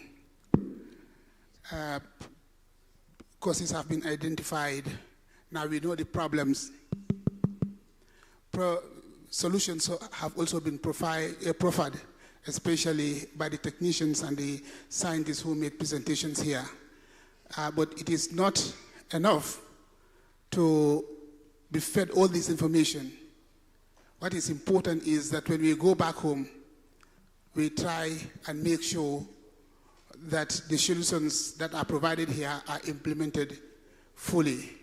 And I want to passionately appeal to all the members of Parliament here to take it upon ourselves to do due diligence to all the informations we have been given here and make sure that the solutions are fully implemented.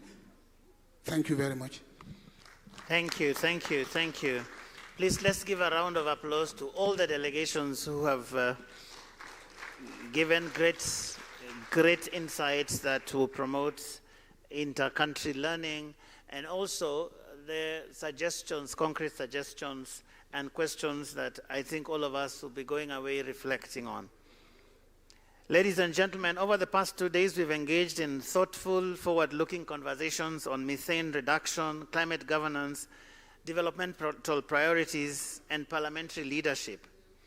We now arrive at the formal segment of closing this regional seminar. For this, allow me, ladies and gentlemen, to invite Dr. John Mutunga, Member of Parliament here in Kenya and a co-chair of the steering committee, who will present the outcome document as we begin this segment. Thank you very much. Karibu, Mheshimiwa.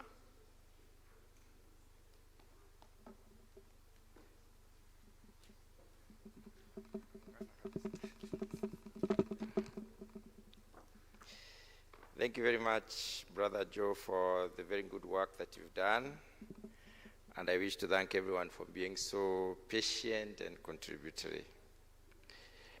I have one or two roles to play here.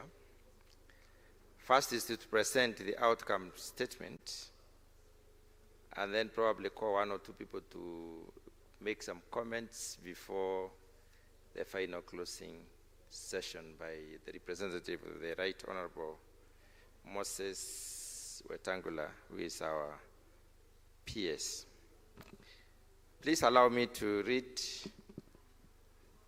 the outcome document which you have in your folders. We, members of Parliament and parliamentary representatives from African countries gathered in Nairobi, Kenya, on 5th and 6th of May 2026 for the regional seminar on climate action and methane reduction, organized by the Parliament of Kenya and the International Parliamentary Union in collaboration with Climate Parliament, the Climate Vulnerable Forum, the United Nations Environment Programme, the Climate and Clean Air Coalition, International Livestock Research Institute, World Agroforestry Center, and the Stockholm Environment Institute, recognizing that climate change is already severely affecting countries across Africa, impacting livelihoods, ways of life, food systems, health and economic development, with vulnerable groups facing the most severe consequences, and that addressing these challenges urgently requires integrated and context-specific responses, noting that methane is a powerful greenhouse gas with a significant short-term warming effect, and that emissions from the agriculture, waste, and energy sectors contribute to climate change while also affecting air quality and public health, noting also that reducing methane emissions can deliver short-term climate benefits while supporting improved health outcomes and economic opportunities, acknowledging the diversity of national circumstances across African countries, including differences in emission profiles, developing priorities and institutional capacities, and consequently, the importance of tailoring approaches accordingly, taking note of existing international frameworks and initiatives, including the Paris Agreement and the Global Methane Pledge, whose objectives are to limit the global temperature, increase and reduce methane emissions as reference points that may inform national discussions and priorities, welcoming the exchange of experiences and practices among parliaments during the seminar, including on the role of legislation, budget oversight, and parliamentary engagement in advancing climate and methane action, and noting that growing interest in strengthening parliamentary engagement on methane and climate action, recognizing that methane emissions are a global challenge requiring collective action, and encouraging all countries in line with their national circumstances and development priorities to consider opportunities to reduce methane emission as part of their broader climate and sustainable development efforts, highlighting the importance of addressing methane emissions in key sectors discussed during the seminar, including agriculture, waste management, and energy systems, in ways that also support food security, access to services, and sustainable development, and emphasizing the importance of ensuring that efforts to address methane emissions in Africa support food security, resilient livelihoods, and sustainable development, which also recognize the opportunities that methane abatement actions can bring for innovation, productivity improvements, resilience, and locally appropriate sustainable development approaches, underscoring the role that national parliaments and continent-wide parliamentary bodies can play in promoting informed and inclusive policy development on climate and methane action, supporting enabling legal and regulatory frameworks, contributing to the budget processes, including the approval of budgets and oversight of public expenditure, exercising oversight of government action, facilitating dialogue among all stakeholders in methane action, including at the local level, supporting adequate investment in national statistical systems to produce high-quality, timely, reliable, and where relevant, disaggregated data, promoting continuous learning and evidence-based decision-making, including through scientific data and cooperation with relevant government ministries, academia, civil society, and other stakeholders, and through the use of public publications and knowledge products tailored for parliamentary audiences. We commit to, number one, encourage continued collaboration, cooperation, and knowledge exchange among African parliaments, including through regional platforms and parliamentary networks, building on the discussion initiated in this seminar. Two, call for enhanced dialogue among African parliaments, governments, and regional institutions to promote a strong and united African voice in global climate methane-related negotiations, ensuring that international frameworks, financing mechanisms, and policy approaches fully reflect Africa's development priorities, food security needs, and national circumstances. Number three, emphasize the importance of global interparliamentary cooperation and solidarity in addressing climate change and methane emissions in view of promoting knowledge exchange, strengthening policy frameworks, reducing emissions, and mitigating impacts on the most vulnerable populations. Number four, also emphasize that Africa's methane mitigation efforts are both adaptation and mitigation core benefits and require adequate, predictable, and accessible climate finance from developed countries, and call for the fulfillment of the COP29 climate finance goal and operationalization of loss and damage funding. Number five, further emphasize the importance of access to reliable data, technical expertise, and capacity building opportunities to support evidence-based parliamentary decision-making, as well as the expenditure and transfer of affordable and locally adaptable technologies, including low-emission livestock systems, biogas, waste-to-energy solutions, and methane measurement tools. Number six, affirm the policies and measures aimed at reducing methane emission might not. Affirm that, I repeat, affirm that policies and measures aimed at reducing methane emission must not compromise sustainable development or efforts to eradicate poverty. And finally, reaffirm our interest in continuing engagement and cooperation on climate and methane reduction through the Interparliamentary Union, including through future regional exchanges and global events, such as the annual parliamentary meeting at the United Nations Climate Change Conference, and in engaging in national and regional capacity building in collaboration with Interparliamentary Union and other parties, partners, and stakeholders. We also extend our warm gratitude to the Parliament of Kenya for facilitating and ensuring success to this regional seminar. Thank you very much. That is the statement. And I believe your clapping is adoption by acclamation. So I'll just say one or two things. The first thing I would like to appreciate is the level of participation and the level of energy all through up to this point in time. And especially for the Kenyan delegation. I would like you to clap for the Kenyan delegation. Because we are in Nairobi, and Nairobi is a very interesting city. There is always something to do outside the office. So if you see these honorable members here, you know they are really committed to their cause. And then I would like to thank everyone, all our friends and colleagues from all parts of Africa who have been here and have made this a very successful seminar.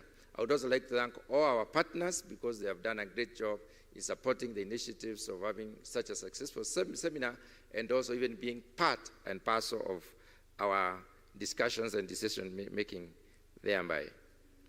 I would like, therefore, at this point in time, to invite one, Alexandra Blagojevic.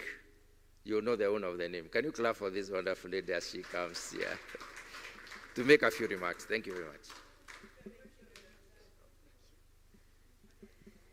Well, this is not the first time that some people are not able to pronounce my name, so it is totally fine. Thank you very much. Honorable members of parliament, distinguished delegates, partners, experts, ladies and gentlemen.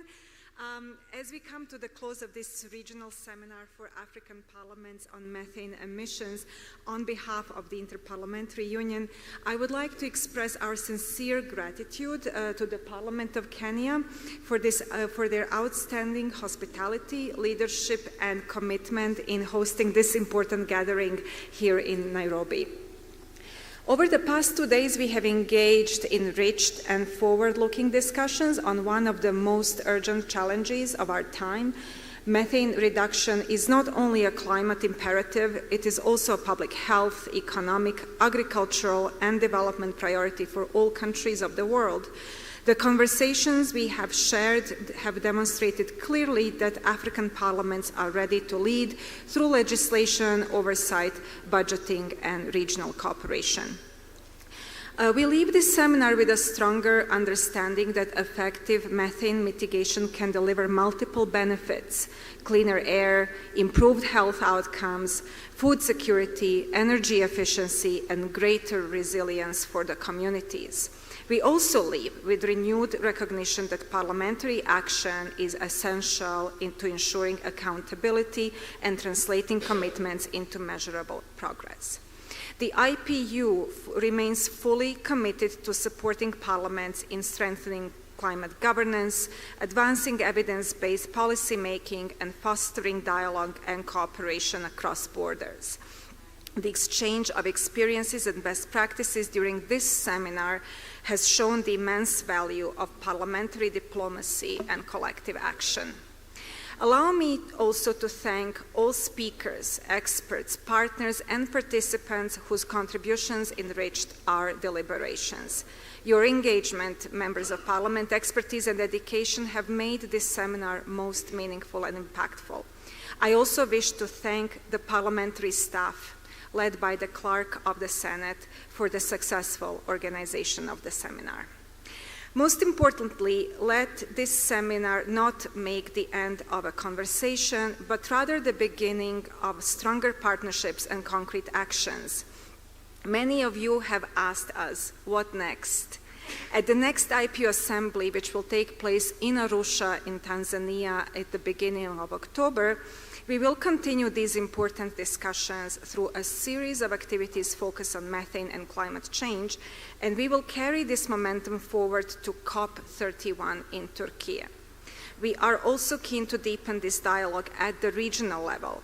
So if your parliament would be interested in hosting one of our upcoming regional seminars, we would be very pleased to hear from you. On behalf of the IPU, Interparliamentary Union, I thank you all once again and wish you safe travels back home. Thank you very much.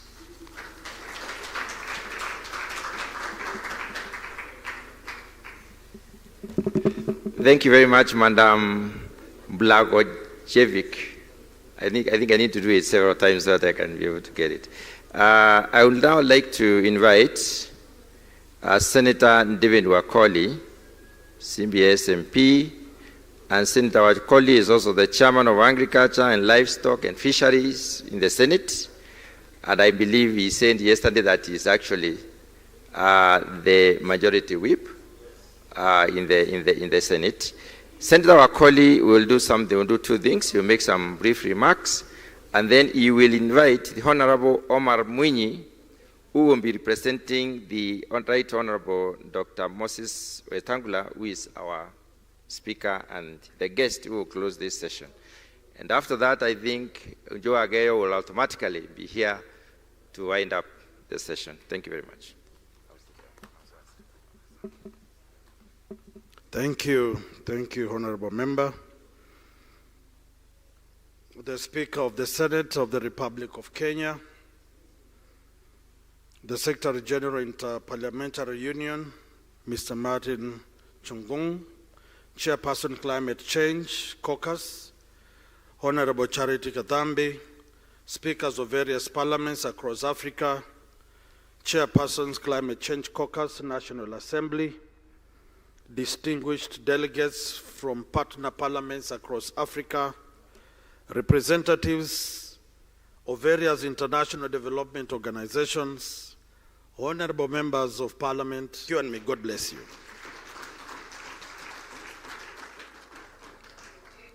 Senator Moses, thank you for steering the Senate to this far we've come. We are proud of you. I want to take this opportunity to welcome Senator Faki. Omar Mwinyi, you are the same people born of the sun, born of the soil.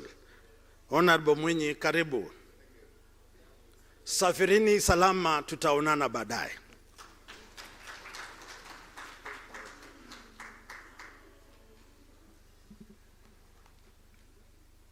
Ladies and gentlemen, Assalamu alaikum. Peace be upon you. Good afternoon. My name is Omar Mwinyi, a member of parliament from a constituency in the coast. I've been serving the National Assembly for 3 consecutive terms. And among the committees I've served is the Budget Committee, the Powers and Privileges, Lands Committee, and House Rules and Procedures. I am also a teacher by profession. I am also an international observer, a member of this caucus, and the chairman of the Muslim caucus in the National Assembly. I'm Kenya. I extend our deepest gratitude to each and every one of you for the energy, expertise, invaluable contributions, and goodwill that you have brought to Nairobi. Kenya is proud to have hosted this important gathering. We trust that the warmth of our hospitality has complemented the collaborative spirit you contributed to this seminar. Over the past few days, we have engaged in rich, substantive, and forward-looking discussions. From understanding the science and policy landscape of climate change to examining methane emissions across agriculture, waste, and energy systems, and ultimately exploring pathways for job creation and innovation. This seminar has been both timely and transformative. Ladies and gentlemen, we have reaffirmed a critical truth that climate action is no longer optional. It is an urgent legislative, economic, and moral imperative. Methane, as highlighted in our deliberations, is a potent greenhouse gas with significant short-term impact on global warming. But it also presents a unique opportunity for rapid and tangible climate gains if addressed decisively. Reducing methane is not only about protecting our environment, but also about improving public health, safeguarding food systems, and unlocking economic opportunities for our people. What stands out most is the central role of parliaments. As legislators, representatives, and oversight bodies, we are uniquely positioned to translate commitments into action through robust laws, accountable budgeting, and responsive governance. Parliaments are the bridge between global climate ambitions and national realities. I'm particularly encouraged by the strong emphasis placed on cross-sectoral approaches linking agriculture, waste management, and energy systems, and the recognition that solutions already exist. Our task now is to scale them, adapt them to our national context, and ensure that no community is left behind in the transition to a low-methane future.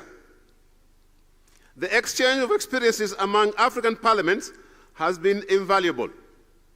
It has reinforced the importance of collaboration, peer learning, and regional solidarity. Climate change does not respect borders, and neither should our solutions. As returned to our respective parliament, let us commit to strengthen climate legislation and oversight mechanisms. Our government must be held accountable for their commitments under the Global Methane Pledge, GMP, and the Paris Agreement. Our committees on environment, agriculture, energy, and health must also be empowered to scrutinize and demand action. Mainstream methane reduction into national development priorities. We must translate the knowledge gained here into concrete legislative action. Whether it is methane-sensitive agriculture policy, waste management regulation, or clean energy legislation, our parliament must move from awareness to accountability. We must also champion a just transition that protects farmers, pastoralist communities, and the most vulnerable. As we reduce methane emissions, we must ensure that our smallholder farmers, pastoralist communities, and waste sector workers are not left behind. The green economy must be a shared economy. We must also enhance collaboration with partners, technical experts, and fellow parliamentarians. We must sustain this parliamentary network. The connections forged here between parliamentarians across Africa are among the most valuable outcomes of this seminar. Let us commit to continue peer learning, sharing of good practices, and collective advocacy at global forums. And most importantly, delivering tangible results for our citizens. The true measure of this seminar will not be in the quality of our discussions, as excellent as they have been, but in the actions we take when we leave this room. Ladies and gentlemen, allow me to express sincere appreciation to the Interparliamentary Union, IPU, for convening this important initiative and for their continued commitment to strengthening parliamentary engagement on climate change. To the Global Methane Hub, the Climate Vulnerable Forum, and all technical partners, your expertise and resources have made this seminar exceptional. To the speakers, delegates, and parliamentarians who journeyed from across our continent, you are the embodiment of African solidarity and shared purpose. To the government of Kenya and the staff of the Parliament of Kenya, who worked tirelessly behind the scenes to ensure this event ran smoothly, asanteni sana. Tuwapigieni makofi tafadhali. Let me conclude with two reflections that speak to our shared responsibility. We do not inherit the earth from our ancestors. We borrow it from our children. What we choose to do today will determine the future we hand over tomorrow. This is an ancient proverb. Barack Obama, the former president of the United States of America, at the United Nations Climate Change Conference in 2014 said, "We are the first generation to feel the effect of climate change and the last generation that can do something about it." Do you agree with that? Let these two be our guiding principles as we return to our respective parliaments, determined, united, and committed to advancing climate action for the benefit of Africa and the world. The decisions we make in our chambers today will shape the planet our children inherit tomorrow. We are the generation that can still make a difference, so let us not squander that privilege. With that, I formally declare the Regional Seminar on African Parliaments for Climate Action, Reducing Methane, Promoting Development, closed. I thank you all most sincerely and wish each of you safe travels. May God bless the Republic of Kenya. May God bless our great continent of Africa. Asanteni sana, and God bless you. Thank you very much. Thank you very much.